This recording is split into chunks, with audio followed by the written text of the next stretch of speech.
José Rico Pavés, natural de Granada. Realizó sus estudios eclesiásticos en el Seminario Mayor San Ildefonso de Toledo entre 1985 a 1992.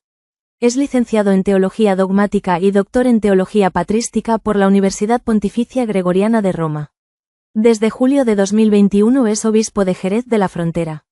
Los primeros años de su ministerio sacerdotal los desarrolló en Granada y Toledo.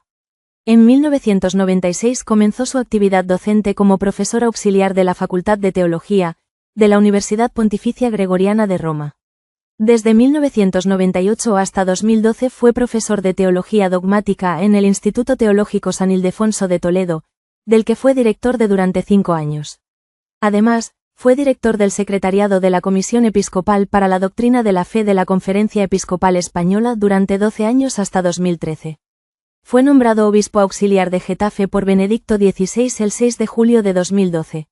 El 9 de junio de 2021 el Papa Francisco lo nombra obispo de Jerez de la Frontera. Otros datos de interés. En la CEE, es el presidente de la Comisión Episcopal para la Evangelización, Catequesis y Catecumenado, cargo que ocupa desde la plenaria de abril de 2022. Fue responsable del área de catecumenado de la Comisión Episcopal para la Evangelización, Catequesis y Catecumenado desde marzo de 2020. Es autor y profesor del Plan de Formación para la Vida Monástica Contemplativa Sapientia Amoris, de la Conferencia Episcopal Española.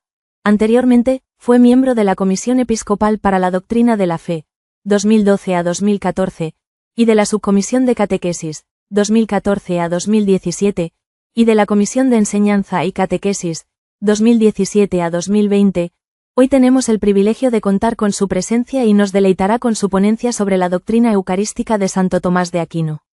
Seguro que nos abrirá nuevos horizontes y como objetivo conmemorar aniversarios importantes en la vida de Santo Tomás de Aquino y en la declaración de doctor o también en su proceso de canonización.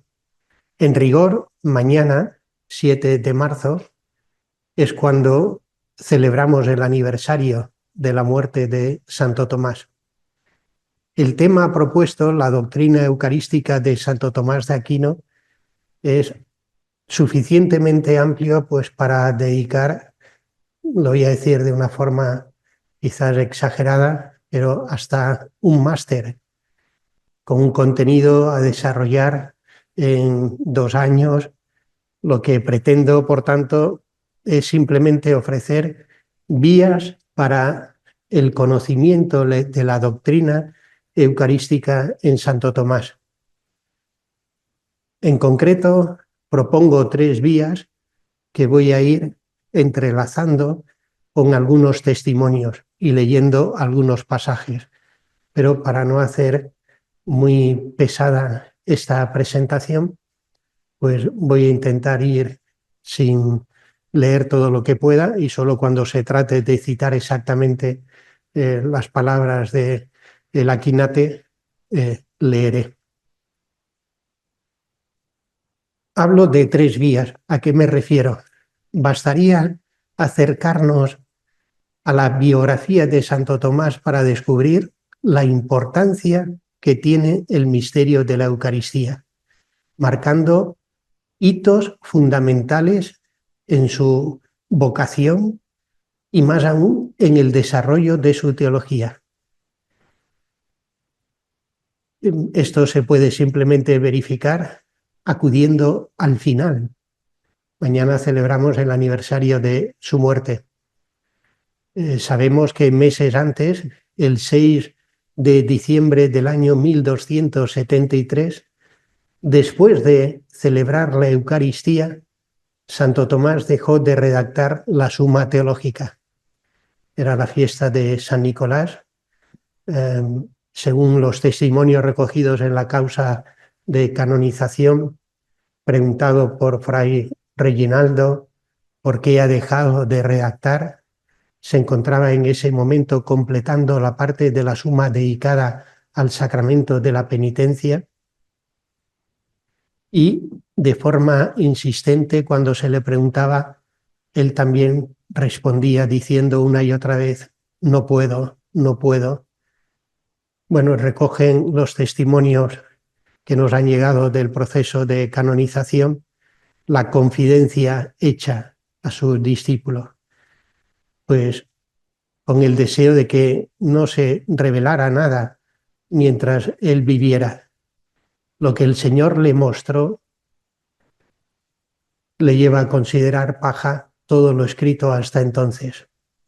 ¿En qué momento le ha mostrado esto? O sea, la última acción que le lleva a dejar de escribir la suma es justamente la celebración de la Eucaristía, que seguirá celebrando, pero también los testimonios de los más cercanos, pues de una manera singular, especialmente concentrado, sin deseo ya de poner nada por escrito, así hasta que llega el momento de la muerte. Bueno, leeré un pequeño texto también relativo a una confesión eucarística que se recoge y se atribuye a él 3 días antes de morir. El primer itinerario sugerente pasa, por tanto, por hacerse con una buena biografía de Santo Tomás para ir buscando en ella cómo la Eucaristía le ha ido conformando en su vocación y en su quehacer teológico. Eso lo veremos ahora enseguida. La segunda vía, quizás ya más explorada, y de hecho en las jornadas que se han desarrollado el pasado mes de febrero se ha dedicado una ponencia a este tema, tiene que ver con un título reciente que se le ha dado a Santo Tomás de Aquino en relación con la Eucaristía, poeta de la Eucaristía.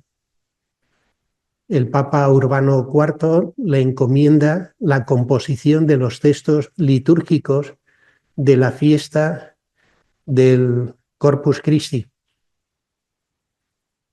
Ahí, pues, Santo Tomás pone pues todo su genio, toda su experiencia de relación con el Señor en forma poética, redactando unos textos a los cuales también ahora voy a aludir. Pues bastaría detenerse en los textos de la fiesta del Corpus Christi y en otros que no están ahí incluidos, como el himno Adorote Devote, para hacernos una idea de la riqueza de la teología eucarística de Santo Tomás. Entiendo que esta segunda vía, la que relaciona directamente con la liturgia y que se expresa en textos poéticos que se convierten en textos litúrgicos, nos ayuda también a acercarnos a la experiencia espiritual interior del Aquinate en relación a la Eucaristía. Por eso es una vía especialmente fecunda. Pero tenemos también otra aproximación a los escritos que él dedicó a la Eucaristía. Y ahí es importante también fijarse en las fechas. Tenemos las primeras expresiones literarias dedicadas a la Eucaristía por parte de Santo Tomás en el comentario a las sentencias de Pedro Lombardo. Tenemos la composición de la Suma contra Gentiles, donde también se dedica pues unos artículos importantes al misterio eucarístico con esa intención, por un lado, apologética de defensa de la fe y de dar razón a los que no creen de lo que nosotros creemos. Esa aproximación, comentario a las sentencias y la Suma contra Gentiles, nos ofrece una presentación ya sistemática. Pero estas obras son anteriores al encargo recibido por parte del Papa Urbano IV de componer los textos litúrgicos de la fiesta del Corpus Christi, 1264.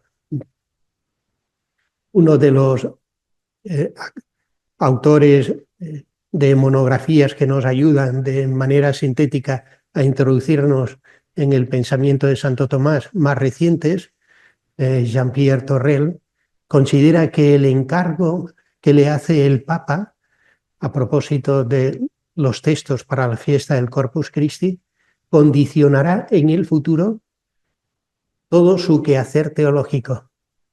Y efectivamente, a partir de 1265, vemos cómo Santo Tomás publica otra serie de escritos. A ellos me voy a dedicar ahora, para concluir con el encargo que se le hace en 1265 de abrir un estudio general en Roma de la orden de predicadores, y pensando en ese estudio y ofrecer un instrumento válido para la formación de los teólogos, considera ya insuficiente el libro de las sentencias, se pone a trabajar en la obra magna de su vida, que es la Suma Teológica. Hemos de destacar el dato de que la última parte completa de la Suma Teológica que redactó es la relativa al sacramento de la Eucaristía. Bueno, 3 vías para aproximarnos a la doctrina eucarística: la biografía, los textos litúrgicos que nos hablan de la importancia de la liturgia en la teología de Santo Tomás, y los escritos sistemáticos o monográficos sobre el misterio eucarístico. Esas 3 vías responden muy bien a una situación en la que se encuentra la Iglesia y la teología en el siglo XIII, en concreto en materia eucarística, que permite, en cierto modo, pues la cima, a mi modo de ver, hasta ahora no superada, que se alcanza con Santo Tomás. ¿Cómo entra la Iglesia en el siglo XIII en lo que se refiere al misterio eucarístico? Pues el Papa de tránsito de un siglo a otro es el Papa Inocencio III, de nombre, antes de ser pontífice, Lotario de Segni, en cuya biografía destaca una obra que empezó a componer antes de ser papa y que concluye siendo ya sucesor de Pedro, De Sacro Altaris Mysterio, sobre el sagrado misterio del altar. Esta obra, a mi modo de ver, prepara las alturas que luego se alcanzarán en el siglo XIII. ¿En qué sentido? Es una obra donde el acercamiento a la Escritura rebosa la sabiduría de los padres de la Iglesia. En la Edad Media este acercamiento sapiencial a la Sagrada Escritura es determinante. Cuando hoy nos acercamos a Santo Tomás, empezando por la Suma Teológica, nos estrellamos porque nos resulta árida, no comprendemos el esquema, la manera de razonar se nos escapa. La Suma Teológica debe leerse al menos después de haberse habituado a lo que él trabajó con tanta intensidad de manera previa, pues el conocimiento de la filosofía de su tiempo, fundamental para muchas de las distinciones, el conocimiento de los padres de la Iglesia, y en el conocimiento de los padres de la Iglesia, la lectura que ellos hacen de la Sagrada Escritura. Santo Tomás es un gigante no solo de la teología especulativa sistemática, sino también de la exégesis, en el sentido más católico del término. Entiendo que este es un papel o una dimensión del Aquinate que deberíamos ir recuperando cada vez más, porque no se entiende la Suma sin los escritos dedicados a los comentarios a la Escritura de Santo Tomás de Aquino. Bueno, pues esto en cierto modo estaba preparado, no solo en las universidades por las obras sistemáticas, sino pues a nivel magisterial. La obra del Papa Inocencio III es el Papa que aprueba órdenes. Recientemente se ha extendido el culto del Beato Guido de Montpellier, conocido personalmente por parte de Inocencio III, y que aprueba su obra, pues la Orden del Espíritu Santo, o el que aprueba la forma de vida de Francisco de Asís y sus seguidores. La foto que podemos encontrar que reproduce este momento nos presenta al Papa Inocencio III bendiciendo a San Francisco. Bueno, este es el Papa que también preside y convoca el Concilio IV de Letrán, un concilio que desde el punto de vista dogmático hace aportaciones notables en el campo de la teología sacramental, con la propuesta de un credo, el Firmiter, que, aparte de recuperar el género de los credos en las intervenciones magisteriales, a propósito de la Eucaristía, consolida algunos términos que en concilios locales habían ido apareciendo en siglos anteriores para refutar el error de Berengario y algunas de sus consecuencias. Por ejemplo, en forma verbal, el término transustanciar lo encontramos ya en los escritos de Inocencio III. En el siglo XIII nos encontramos entonces un modo de acercarse a las escrituras que todavía permite reconocer el modo patrístico. Nos encontramos con una amplitud a la hora de acoger el pensamiento filosófico y un esfuerzo notable por integrarlo en el saber teológico. Nos encontramos también a nivel de piedad popular con los llamados milagros eucarísticos, que llamarán la atención y serán objeto en no pocas ocasiones de los teólogos. Estos milagros eucarísticos aparecen en no pocas ocasiones como una reacción al error de Berengario. Muchos de los escritos del siglo XII y XI en materia eucarística tienen el mismo título, sobre el verdadero cuerpo de Cristo. El adjetivo verdadero quiere responder a la temática que fue objeto de discusión en la que se considera la primera controversia eucarística previa al error de Berengario. Cuando contemplamos la Eucaristía, ¿estamos adorando el verdadero cuerpo de Cristo o una imagen del cuerpo de Cristo? Bueno, el adjetivo verdadero nos habla de la identidad entre el cuerpo histórico de Jesús, el cuerpo glorioso y el cuerpo sacramental. Esto queda sintetizado en un himno que nos encontraremos en el oficio de la fiesta del Corpus Christi. Ave verum corpus natum de María Virgine. Bueno, toda esta temática prepara la reflexión que va a desarrollar Santo Tomás de Aquino.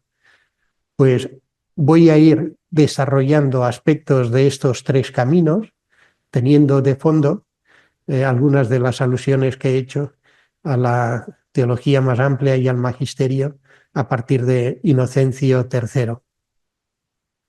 La aportación de Santo Tomás a la teología eucarística se puede resumir en dos títulos con que la posteridad le ha honrado: poeta de la Eucaristía y doctor eucarístico. El primero expresa el reconocimiento por los textos del oficio de la fiesta del cuerpo de Cristo y otros himnos, como he mencionado, el Adoro te devote. El segundo, doctor eucarístico, otorgado por la tradición y confirmado por el Papa Pío XI, manifiesta la altura de la teología tomista que, a propósito de la Eucaristía, alcanza una de sus cumbres más elevadas. Cuando el Papa Urbano IV instituyó la fiesta litúrgica del Corpus Christi y encomendó a Santo Tomás la redacción de los textos para la liturgia de ese día, Santo Tomás ya gozaba de un considerable prestigio como maestro de teología y padre de espiritualidad. Sin embargo, la obra más importante del dominico, la Suma Teológica, aún estaba por escribir. Trasladado a Roma, como he recordado, para fundar un estudio provincial en septiembre de 1265, Santo Tomás concibe la idea de preparar una síntesis de teología que reemplazara el comentario a las sentencias de Pedro Lombardo. Comienza entonces la redacción de la Suma, que continuará en París y en Nápoles hasta diciembre de 1273, por el motivo al que antes he aludido. La última parte completa de la Suma que Santo Tomás redactó es justamente la dedicada a la Eucaristía. Aquí encontramos la formulación más completa de su enseñanza y tal vez la cumbre de su reflexión teológica. Por eso, aunque históricamente sus primeras enseñanzas sobre la Eucaristía se encuentran en obras previas a la institución de la fiesta del Corpus, pues vamos a ver primero los textos litúrgicos para ver después la contribución de la suma.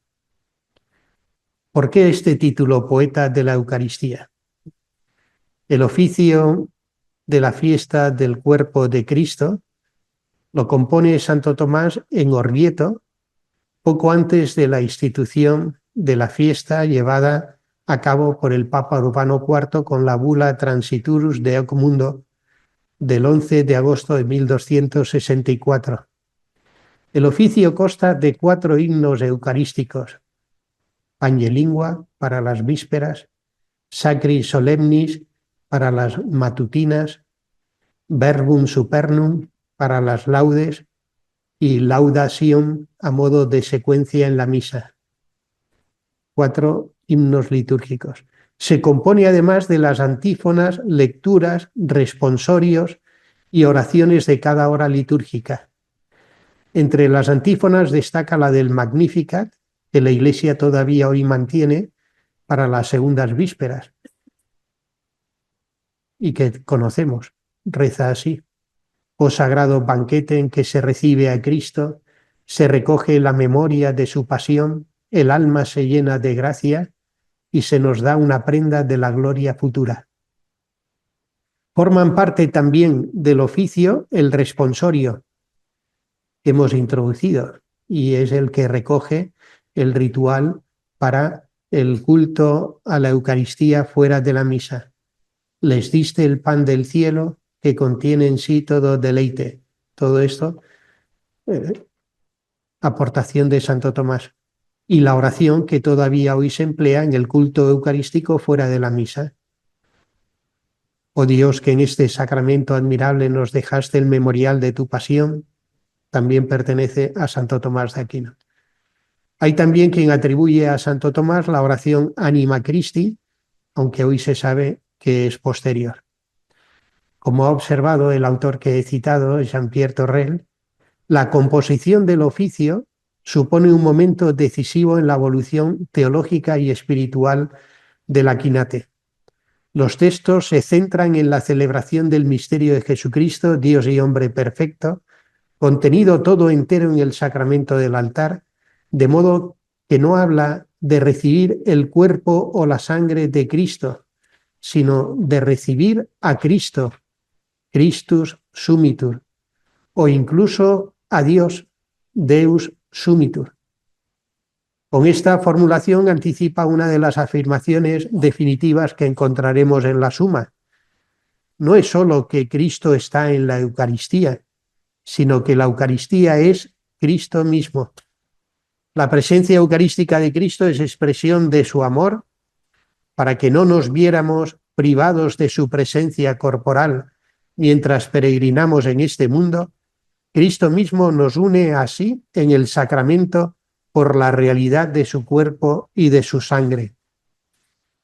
Lo explica él mismo posteriormente en la Suma Teológica en la cuestión 75. Esta presencia, leemos ahí en el artículo 1, se ajusta a la caridad de Cristo, por la que asumió un cuerpo real de la misma naturaleza que la nuestra para nuestra salvación. Y porque es connatural a la amistad compartir la vida con los amigos, Cristo nos ha prometido su presencia corporal como premio. Mientras tanto, sin embargo, no ha querido privarnos de su presencia corporal en el tiempo de la peregrinación, sino que nos une con él en este sacramento por la realidad de su cuerpo y de su sangre. Por eso dice en Juan 6:57, quien come mi carne y bebe mi sangre permanece en mí y yo en él. Por tanto, este sacramento es signo de la más grande caridad y aliento de nuestra esperanza por la unión tan familiar de Cristo con nosotros. Es interesante observar que en la bula de institución de la fiesta del Corpus Christi, el Papa Urbano IV, por primera vez, hasta donde se ha podido constatar, aplica las palabras finales del Evangelio de San Mateo a la presencia eucarística de Cristo en un texto magisterial. No os dejo solos, yo estoy con vosotros todos los días hasta el fin del mundo. Y al instituir la fiesta del Corpus Christi, el Papa reconoce cumplida esta promesa, especialmente por el don de la Eucaristía. En el artículo que acabo de leer de Santo Tomás, pone en relación esta presencia con la caridad de Cristo, que se hace compañero en nuestro peregrinar mientras estamos en este mundo.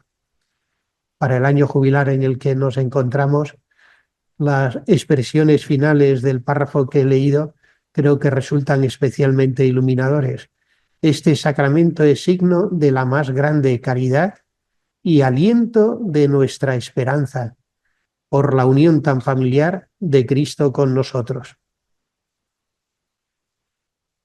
Los textos litúrgicos compuestos por Santo Tomás son teología hecha oración de la Iglesia, nacida de ella y orientada a ella.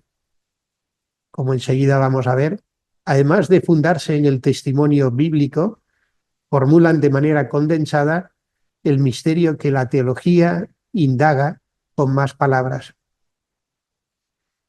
Importa hacer también un pequeño excursus. Sabemos que la gran novedad que aporta la Suma Teológica al comentario de Santo Tomás al libro de las sentencias es el esquema que adopta. Este esquema se basa en el principio salida-retorno que Santo Tomás encuentra en Dionisio el Areopagita, exitus reitus, tomando como principio inicial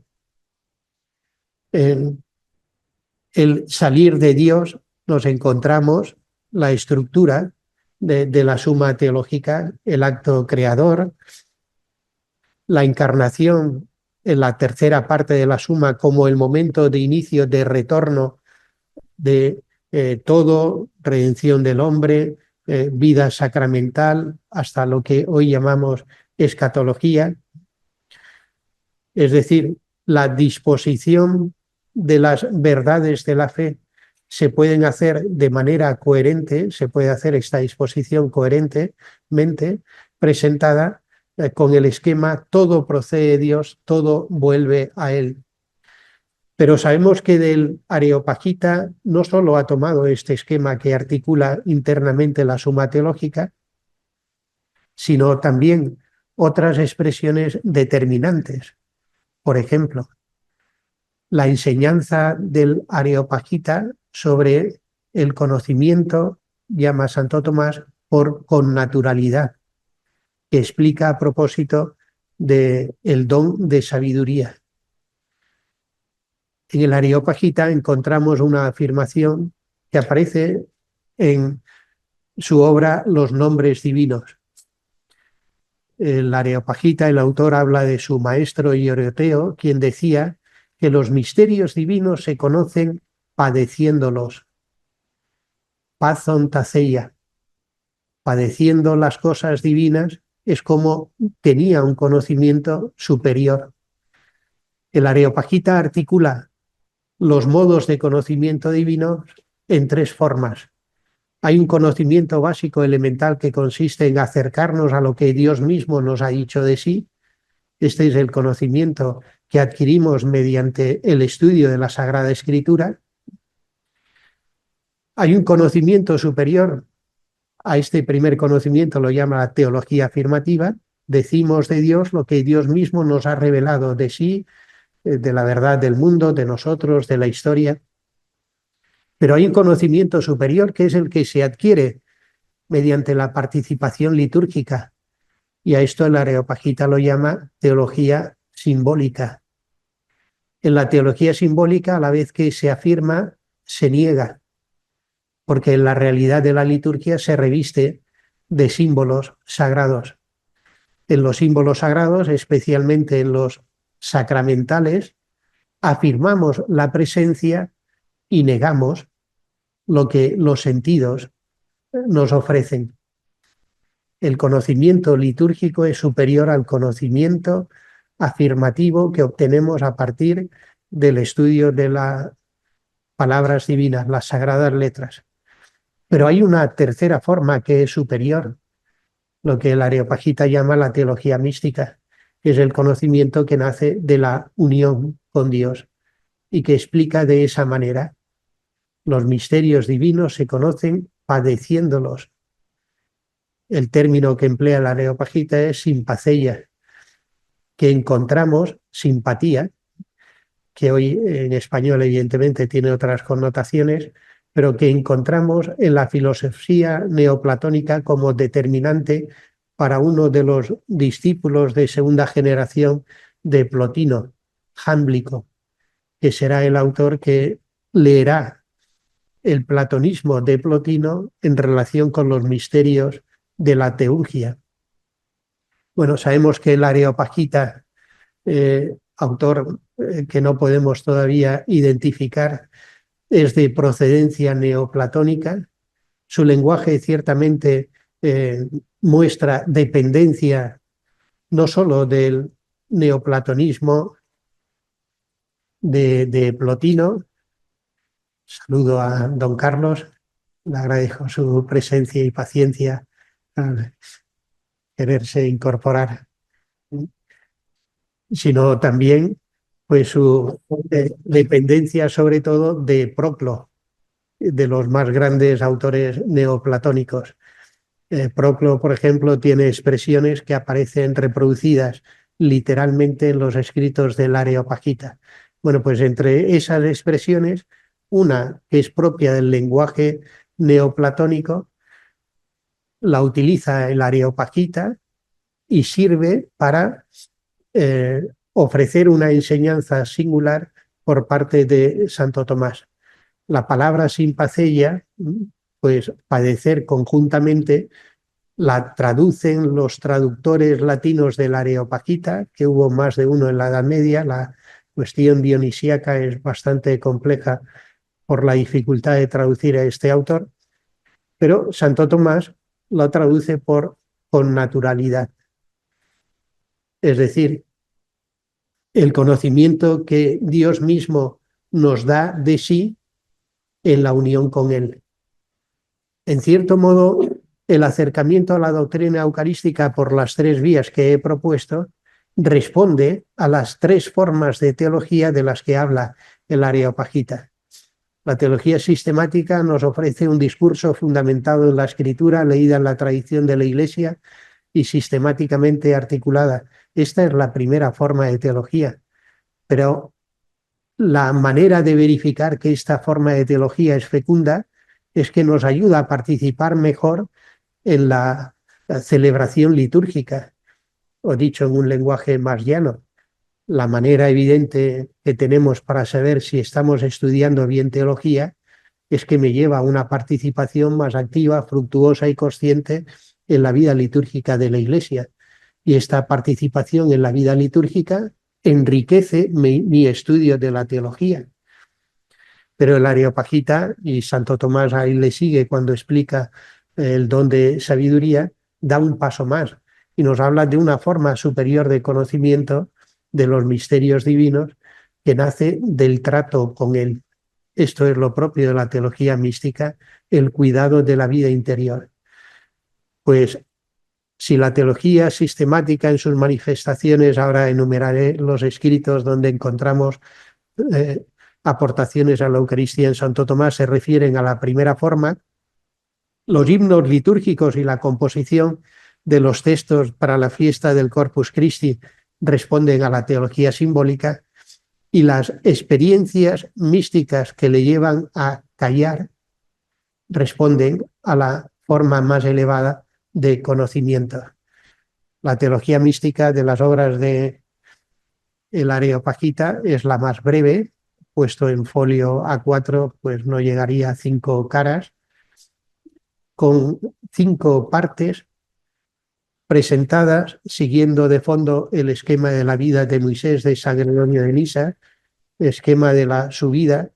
Pues en el final del capítulo 3 concluye con una expresión de este tipo: y al coronar la cima reina un completo silencio. Estamos unidos al inefable. Los dos capítulos siguientes son ejercicios de teología negativa, es decir, declarar insuficiente todo lo que con anterioridad se había dicho sobre Dios. Esto es lo que sucede personalmente en la vida de Santo Tomás. Cuando, participando en la celebración de la misa, se le concede una experiencia singular que le abre un conocimiento por connaturalidad del misterio de Dios, considera que la palabra adecuada a partir de entonces es el silencio, no volver a escribir. Y junto con eso, lo que también recogen los testigos que después declaran en su proceso de canonización, la seguridad de que su muerte sería próxima o estaría ya cercana, como así sucedió. Bueno, pues una primera aproximación, los textos litúrgicos. El título Doctor Eucarístico. Pues Santo Tomás, me he referido antes de forma genérica, preciso ahora un poco más, ya se había ocupado del misterio eucarístico antes de comenzar la suma teológica. Creo que se pueden reconocer hasta en estos escritos hasta 4 modos de acercarse a la Eucaristía. Acercamiento sistemático en el comentario a las sentencias, como he recordado, que comienza siendo bachiller sentenciario durante su primera estancia en París, 1252 a 1254, en la suma contra gentiles, como también ya he dicho, iniciada en París y completada en Italia, 1259 a 1265. Hay un segundo modo de acercarse que podríamos llamar disputado al misterio eucarístico, en cuanto aborda algunas cuestiones en torno a la Eucaristía, no de manera monográfica, sino tocando algún punto particular dentro de un tratado de temática más amplia, como en el Tratado contra los errores de los griegos, escrito a comienzos de 1264, donde sale al paso de quienes niegan que se pueda consagrar con panácimo, o el Tratado sobre las razones de la fe, compuesto poco después de 1265, donde explica qué significa comer el cuerpo de Cristo.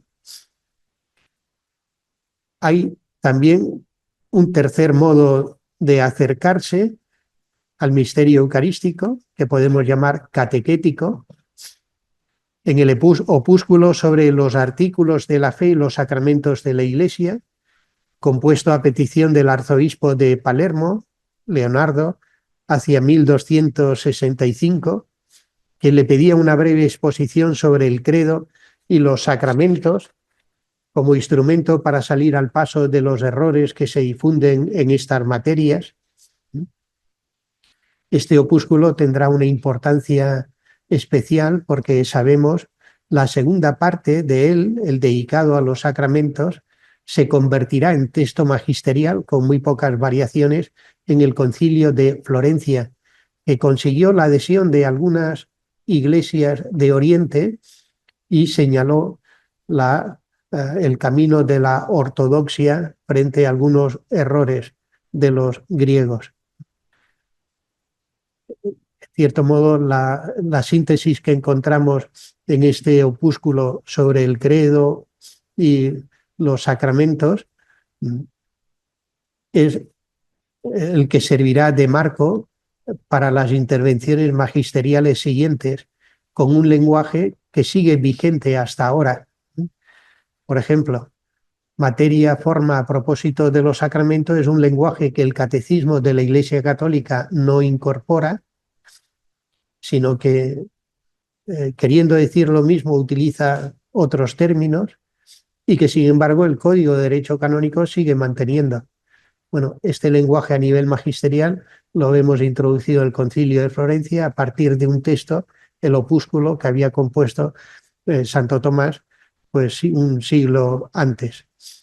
El cuarto acercamiento al misterio eucarístico es el bíblico y lo encontramos en los comentarios a la primera carta a los Corintios, enseñados probablemente durante la estancia romana, 1265 al 68, o en su exposición sobre el evangelista San Juan, compuesta durante su segunda época de enseñanza en París, 1268-1272. En la Suma Teológica vamos a encontrar la sistematización de todo lo que había ido apareciendo en estos escritos menores comparados evidentemente con la Suma. Pues me voy a centrar en dar algunas pinceladas sobre cómo se presenta la teología eucarística en la Suma, para concluir con algunas referencias biográficas del final de la vida de Santo Tomás. Encontramos la exposición sobre la Eucaristía en la parte tercera, las cuestiones 73 a 83. Tras una referencia al lugar que corresponde a la Eucaristía con relación a los demás sacramentos, que aparecía ya en la temática de los sacramentos en general, la enseñanza sobre la Eucaristía se desarrolla en estas 11 cuestiones, que se pueden agrupar en torno a dos grandes preocupaciones. Primera, exponer todo lo relativo a la naturaleza sacramental de la Eucaristía, teniendo como fondo la distinción agustiniana entre sacramentum, res et sacramentum y res. En esto no se distancia Santo Tomás de sus predecesores, Pedro Lombardo y anteriores. Y la segunda preocupación, presentar los aspectos relacionados con la comunión y celebración de la Eucaristía. Agrupar las cuestiones en torno a estas dos grandes preocupaciones permite advertir la importancia que tiene la liturgia en la teología de Santo Tomás.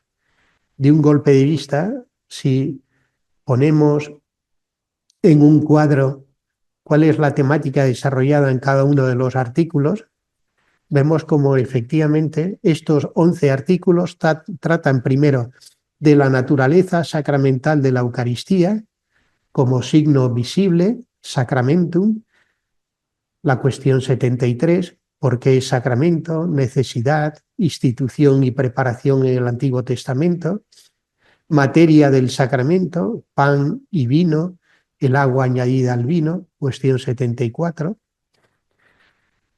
Un segundo bloque dentro de la naturaleza sacramental es lo relativo a la res et sacramentum, la presencia sustancial de Cristo,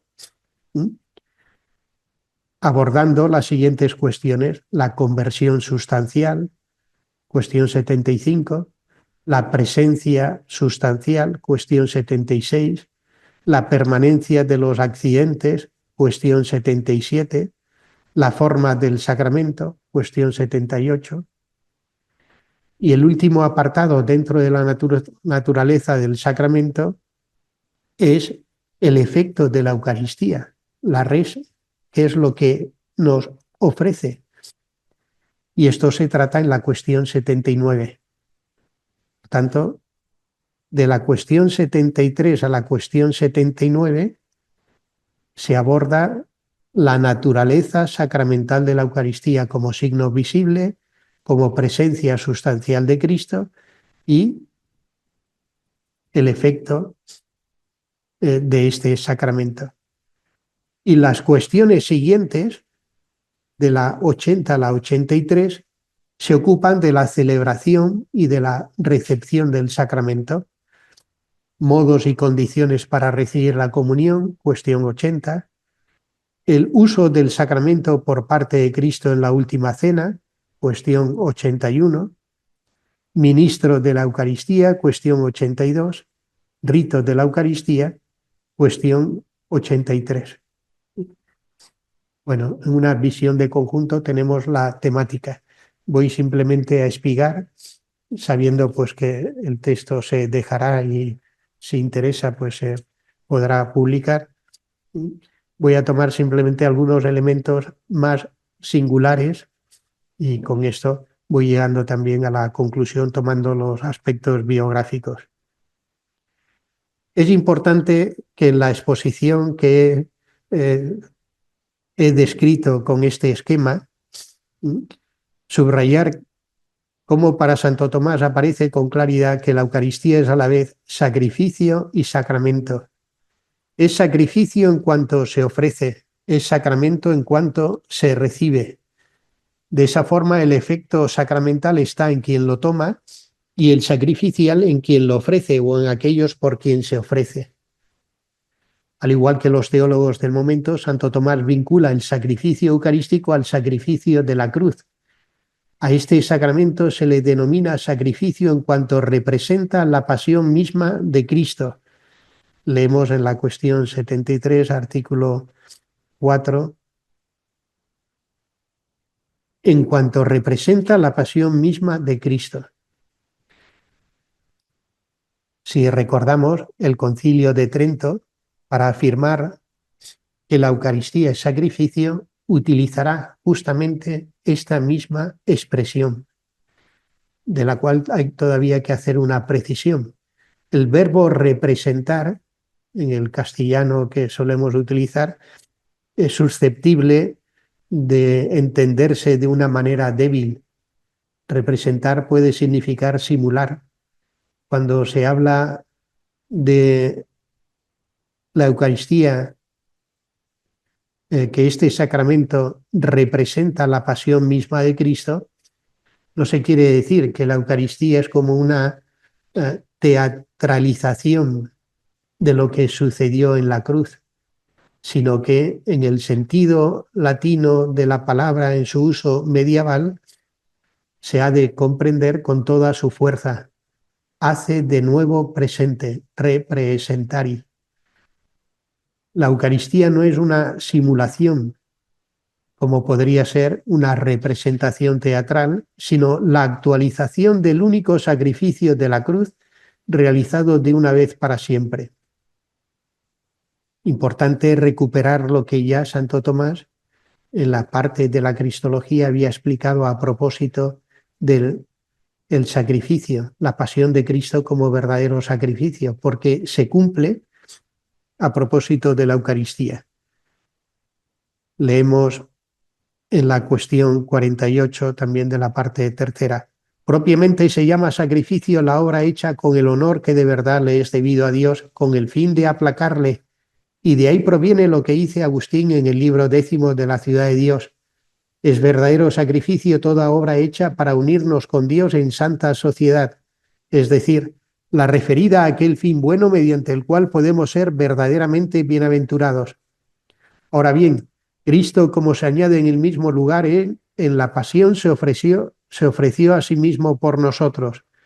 Y el mismo hecho de haber sufrido voluntariamente la pasión fue una obra acepta a Dios en grado sumo, como que procedía de la caridad, por lo que resulta evidente que la pasión de Cristo fue un verdadero sacrificio. Y como el propio Agustín añade luego en el mismo libro, de este verdadero sacrificio fueron muchos y variados signos los antiguos sacrificios de los santos, estando representado este único sacrificio por muchas figuras, como si se expresase una misma cosa con diversas palabras, a fin de recomendarla mucho sin fastidio, y teniendo en cuenta que en todo sacrificio deben tenerse presente 4 cosas, como escribe Agustín, a saber, a quién se ofrece, quién lo ofrece, qué se ofrece, por quiénes se ofrece, el mismo y único y verdadero mediador que nos reconcilia con Dios por medio del sacrificio pacífico, permanecía uno con aquel a quien lo ofrecía. Hacía uno en sí mismo a aquellos por quienes lo ofrecía, siendo uno mismo el que ofrecía y lo que ofrecía. Santo Tomás hace suya la noción de sacrificio de San Agustín, recupera 2 expresiones literales, obra hecha para unirnos a Dios en santa sociedad, alianza, y Cristo se ofreció a sí mismo por nosotros. La primera dimensión la expresa Santo Tomás con este término representar que hemos de entender en su sentido fuerte.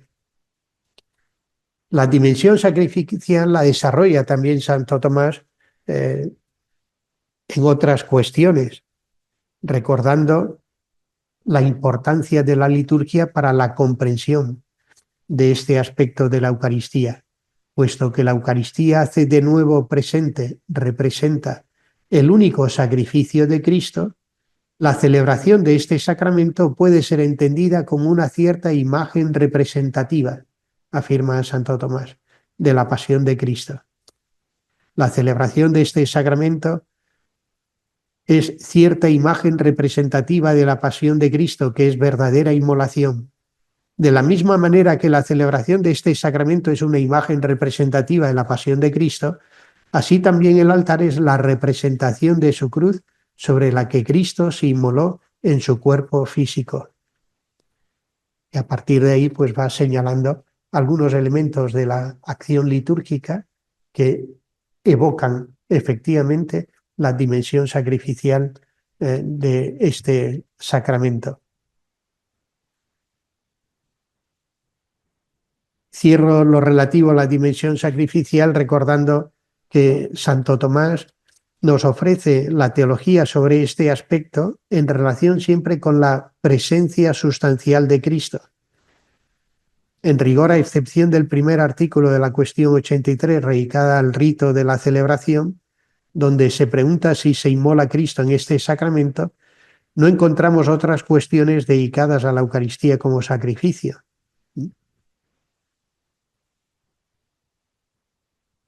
De los números que he enunciado a propósito de la naturaleza sacramental de la Eucaristía, pues nos encontramos la cuestión 75, dedicada a la conversión del pan y del vino en el cuerpo y la sangre, planteando las siguientes cuestiones.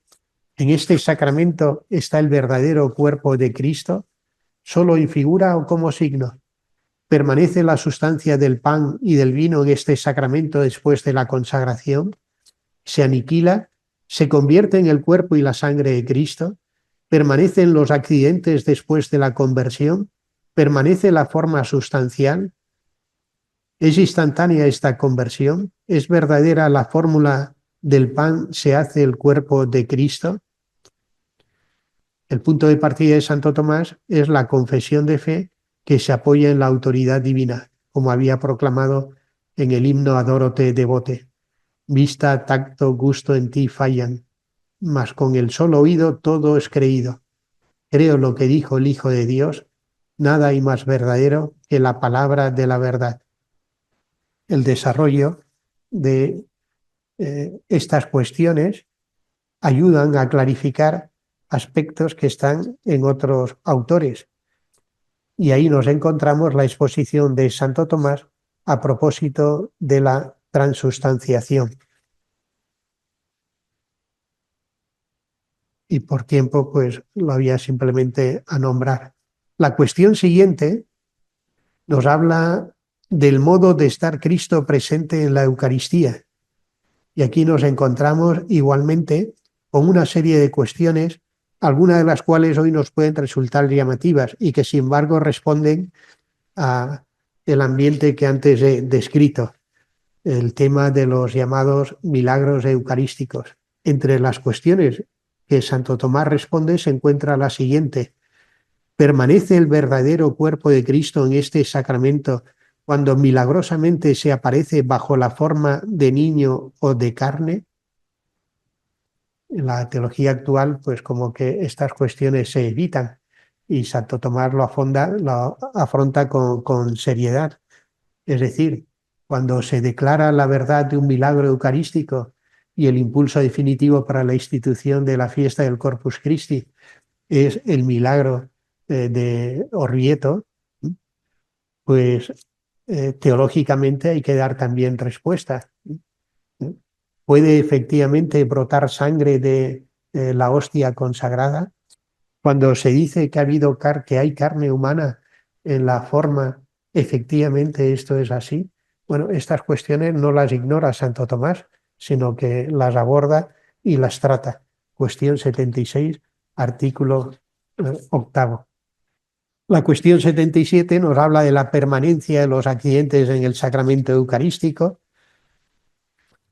cuando desaparece la presencia de Cristo. Voy, y con esto concluyo, a el último aspecto más biográfico como síntesis de todo lo anterior.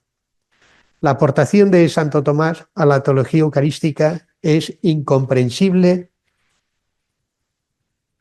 sin la referencia a la liturgia y a la celebración. La exposición ordenada de la suma parte del testimonio bíblico recibido en diálogo con los santos padres. La argumentación se asienta en la filosofía del ser, con especial referencia a la obra de Aristóteles. El resultado es una formulación precisa que no solo será referencia para una escuela teológica, sino que llegará a ser la expresión adecuada de la fe de la Iglesia. Una de sus contribuciones más destacadas es la calificación de la presencia real como presencia a modo de sustancia, per modum substantiae. Con esta fórmula se depura toda concepción cafarnaítica y sensual de la presencia eucarística. Se explica también que la corrupción de las especies no signifique la corrupción del cuerpo de Cristo, si bien éste deja de estar presente cuando las especies no son ya perceptibles. Volveremos a encontrar expresiones del Aguinate en los siglos futuros, como ya he recordado en el Concilio de Florencia y en el Concilio de Trento. Importa volver a recordar que el último tema completo redactado por Santo Tomás en la Suma es el relativo al sacramento de la Eucaristía. 2 días antes de fallecer, estando ya muy enfermo, se confesó, recibió el viático y, como era costumbre, pronunció una profesión de fe eucarística. Bartolomé de Capua refiere la forma más extensa de esa profesión que nos ha llegado a través de la biografía de Guillermo de Tocco, y dice así: yo te recibo premio de la redención de mi alma, yo te recibo viático de mi peregrinaje, por el amor de quien he estudiado, envejecido, sufrido. Te he predicado, te he enseñado, nunca jamás he dicho nada en contra de ti, y si lo he hecho ha sido por ignorancia y no me obstino en mi error. Si he enseñado mal con relación a los sacramentos o a otra cosa, me someto al juicio de la Santa Iglesia Romana, en obediencia a la cual dejo ahora esta vida. Pues es significativo que lo último que Santo Tomás redactó de manera completa en la Suma fuera la parte dedicada a la Eucaristía, y que después de recibir la gracia mística en la celebración de la misa abandonara la redacción de la Suma. Cuando el Papa Urbano IV instituyó la fiesta litúrgica del Corpus Christi y encomendó a Santo Tomás la redacción de los textos, Santo Tomás efectivamente gozaba ya de prestigio como maestro y padre de espiritualidad. Sin embargo, la obra más importante estaba por escribir, la Suma Teológica, y esa obra enmudeció cuando la conciencia del don recibido en la celebración desbordó definitivamente el conocimiento que hasta entonces poseía del misterio.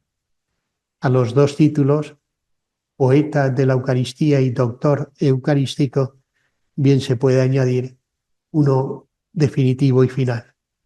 Santo Tomás fue místico de la Eucaristía. Muchas gracias por la atención.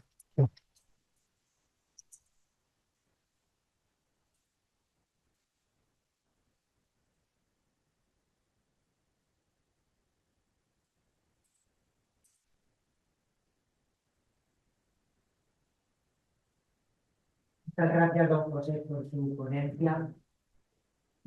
Lo que querría hacer alusión a una cuestión teológica.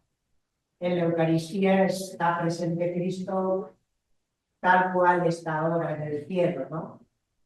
tal cual está actualmente. Santo Tomás explica que si San Pedro hubiera celebrado la Eucaristía el Sábado Santo, pues en el altar se habría hecho presente Cristo muerto, tal como estaba en ese momento. Entonces, es el tema, mi pregunta es sobre el tema de la unión de la presencia de Cristo glorioso actual con la pasión que sucedió hace 2000 años. No sé si sería una postura o una... Bueno, el magisterio nos ha dejado, a mi modo de ver, dos explicaciones luminosas y sencillas con la complejidad de lo que esto supone, porque en realidad se trata de cómo podemos afirmar, pues, en el tiempo la permanencia de aquello que trasciende el tiempo. Bueno, ¿cuáles son esas aportaciones? Una, San Juan Pablo II, al convocar el jubileo del año 2000, tercio milenio adveniente, utilizó una expresión, a mi modo de ver, muy sugerente. Al entrar, el Hijo de Dios, que es eterno en la historia, ha hecho que el tiempo sea ya dimensión de Dios. O sea, por el misterio de la encarnación se ha producido una relación singular que la liturgia canta, por ejemplo, en la vigilia pascual. Qué noche tan dichosa en que cielo y tierra se han unido. Y entiendo que eso puede y debe tener una explicación concreta en el ámbito de la teología sacramental, como el mismo San Juan Pablo II explica en su última encíclica dedicada a la Eucaristía, donde utiliza la palabra contemporaneidad. Es decir, no es que nosotros al celebrar la Eucaristía recordemos algo pasado, sino esta es la grandeza de la acción litúrgica.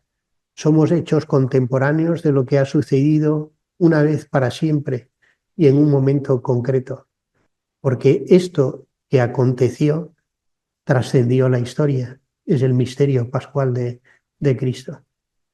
Entonces, desde el punto de vista de la reflexión filosófica o queriendo incorporar la relación entre tiempo y eternidad, permanencia en la historia, etcétera, encontramos dificultades y, sin embargo, yo veo sugerente esta formulación que al menos invita a encontrar un cauce, contemporaneidad. La liturgia nos hace contemporáneos. Y la segunda referencia magisterial, Benedicto XVI en Sacramentum Caritatis. Sabemos que Benedicto XVI nos ofrece un acercamiento a la Eucaristía original al que San Juan Pablo II ofrecía. San Juan Pablo II desde Redentor Hominis nos habla de la Eucaristía como sacramento comunión, sacramento presencia, sacramento sacrificio. Y en torno a estas tres expresiones hermanadas en la dimensión sacramental, encontramos la verdad completa, íntegra de la Eucaristía. Y todo el magisterio de San Juan Pablo II repite estas tres expresiones una y otra vez. También en la última encíclica, Ecclesia de Eucaristía. Sin embargo, Benedicto XVI adopta un esquema distinto. Recupera una expresión de Santo Tomás, Sacramentum Caritatis, y nos habla de la Eucaristía como un misterio que se ha de creer, misterio que se ha de celebrar, misterio que se ha de vivir. Cuando nos habla del misterio que se ha de creer, utiliza una expresión que quizás técnicamente sea menos precisa, pero entiendo yo que es igualmente sugerente, porque nos dice, cada vez que participamos en la Eucaristía, creo que es en el número 11, Jesús nos invita a entrar en su hora. Entiendo que es otra manera de decir lo que San Juan Pablo II expresaba con la palabra contemporaneidad. No estamos de nuevo queriendo reproducir algo del pasado. Los padres también de la Iglesia, sobre todo en ámbito antioqueno, lo repetían, la liturgia es la vida del cielo en la tierra. Las oraciones de la liturgia una y otra vez expresan esta singular relación que existe entre cielo y tierra. El Areopagita, además de las obras, los nombres divinos, pues también tiene la jerarquía celeste, la jerarquía eclesiástica. Esta segunda hora es una explicación de la liturgia, partiendo del principio que nuestra sagrada liturgia, nuestra sagrada jerarquía, refiriéndose a la liturgia, está configurada a imagen de la liturgia del cielo. Todo lo que acontece en la liturgia terrestre no es sino expresión de la vida celeste. Bueno, pues son otras aproximaciones, entiendo, para este aspecto, ¿no?